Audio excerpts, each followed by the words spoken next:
গত 23শে সেপ্টেম্বর সোমবার ব্রঙ্কসের অলমস্টেড এভিনিউতে অবস্থিত বাংলা বাজার এলাকায় সেলিম আলী পরিষদের নির্বাচন পরিচালনা অফিসের শুভ উদ্বোধন করা হয়। বাংলাদেশ সোসাইটি ইনকের নির্বাচন আগামী 27শে অক্টোবর। আপনারা জানেন, এই উপলক্ষে আমরা ব্রঙ্কসের সেলিম আলী পরিষদের নির্বাচনী কার্যালয়ের শুভ উদ্বোধন করতে যাচ্ছি।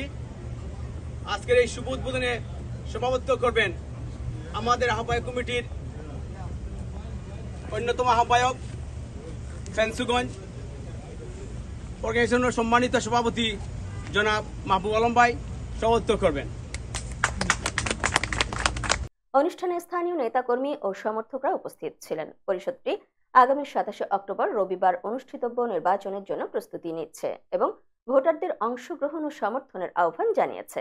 সেলিম আলী পরিষদ তাদের প্রচারণা কার্যক্রমে কমিউনিটির সবার সহযোগিতা ও দোয়া কামনা করেছে। পরিষদের পক্ষ থেকে জানানো হয়েছে যে তারা বাংলাদেশ সোসাইটি ইনক এর অধীনে কাজ করে যাচ্ছে এবং আগামীর উন্নয়নের লক্ষ্যে তাদের প্রচেষ্টা অব্যাহত থাকবে। প্রতিবেদনটি পাঠিয়েছেন মিলেনিয়াম টিভি প্রতিনিধি কাজী রবিউজ্জামান।